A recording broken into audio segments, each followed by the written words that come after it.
Assalamualaikum warahmatullahi wabarakatuh. Perkenalkan, nama saya Nadia Jaffa Al-Maduri dengan NPM 2434 02516099. Kali ini saya akan mempresentasikan tentang tanggung jawab sosial dan juga etika manajemen. Pertama, saya akan membahas tentang tanggung jawab sosial. Tanggung jawab sosial itu merupakan sebuah etika dalam memperlakukan karyawannya dan juga lingkungan sekitar. Nah, jika kita dapat melakukan secara positif, itu artinya kita dapat meningkatkan kualitas hidup di lingkungan kerja. Nah, tujuan adanya CSR sendiri itu sebagai bentuk tanggung jawab sosial perusahaan. Yang kedua, kita akan membahas tentang prinsipnya. Prinsip-prinsip tanggung jawab itu ada akuntabilitas, transparansi, berperilaku secara beretika, lalu kepatuhan pada hukum. Di slide selanjutnya ini ada pengelolaan atau strategi tanggung jawab sosial. Jadi di sini tuh ada 4. Saya akan membahas satu-satu. Yang pertama ini ada reaktif, yaitu membaca reaksi secara cepat terhadap perubahan. Jadi ini tuh untuk mengatur agar tidak adanya kejadian yang ada di luar rencana.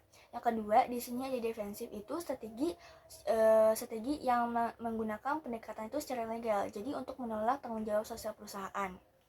Nah, yang ketiga ini ada akomodatif. Akomodatif itu adalah pendekatan untuk mengatasi masalah untuk tercapainya suatu tujuan. Jadi, mereka melakukan tanggung jawab ini tuh bukan karena sesuatu, tetapi karena merasa tuntutan masyarakat. Yang keempat, ada strategi proaktif, yaitu strategi yang mengantisipasi tren di masa mendatang. Biasanya ini tuh ada di bidang perawatan, di bidang produk, di bidang pelayanan. Selanjutnya di sini saya akan menjelaskan tentang etika manajemen. Etika manajemen ini merupakan sebuah keputusan positif yang berdampak pada masyarakat, yang artinya jika perusahaan ini tuh menjunjung tinggi etika, maka mereka akan meningkatkan lingkungan yang menarik, lalu mereka dapat mendorong loyalitas dan mempertahankan bakat terbaiknya.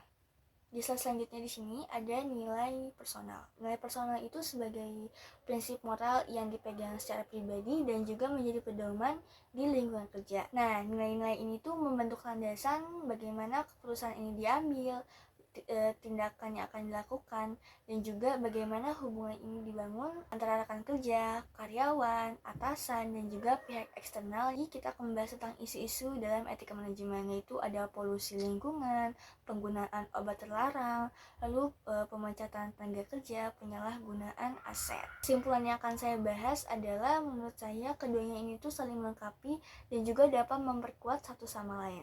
Nah, menurut saya perusahaan ini juga akan berhasil apabila mereka dapat menerapkan aspek-aspek tanggung jawab dan juga etika manajemen ke dalam bisnisnya, sehingga mereka dapat mempertanggungjawabkan atas dampak-dampaknya.